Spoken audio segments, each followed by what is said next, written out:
یو منګړت رسم بده مسلمانانو کې راننوته دی. اوس په 22 رجب ورځ هغه لپاره خاص کړی دا. توجه سره وره 22 رجب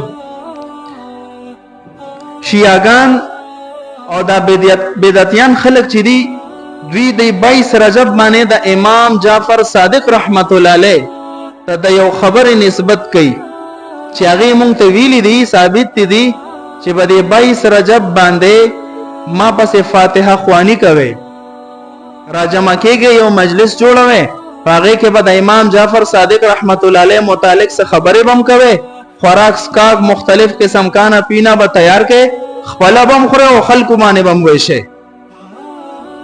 په 22 رجب باندې خصوصي طور سره دا مجلسونه کیږي. حالانکه د دغه مجلس او د 22 رجب د امام جعفر صادق رحمت الله علیه سره هیڅ قسم نسبت نشته. نه یوم پیدائش ته او نه یوم وفات ته. د امام جعفر صادق رحمت الله علیه تاریخ پیدائش متعلق علماء لیکل رمضان 80 هجری یا 83 هجری باندې کې بدک اتم رمضان باندې امام جعفر صادق رحمت الله علیه پیدائش شوه دي او وفات چې شوه دي د شوال میاشوا 148 هجری وا. چرته 22 رجب او چرته دا تاریخونه مینس کې معمولی مطابقت هم نشته. نو دې د مجلسونه سره پاره کوي.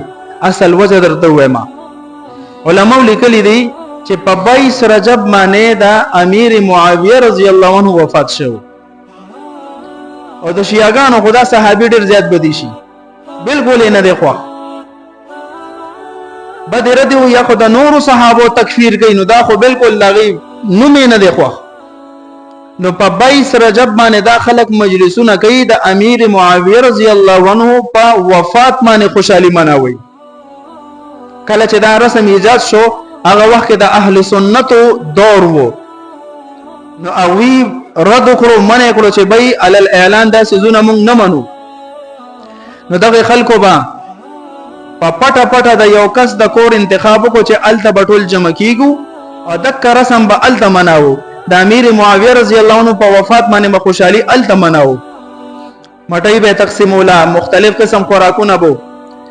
نو سرحده پور دی پټ پدا مناولو چې کله دغم راز فاش شو نو چې دوی اونې ول شو چې دا تاسو ولې مناوي پیدا مونږ ته امام جعفر صادق رحمت الله علیه د طرف نه یو قول منسوب دی چې مونږ دا قول باندې عمل کوو لګیایو. قسم په الله چې هغه د دې ورځ سره هیڅ قسم تعلق نشته. دا صرف او صرف دا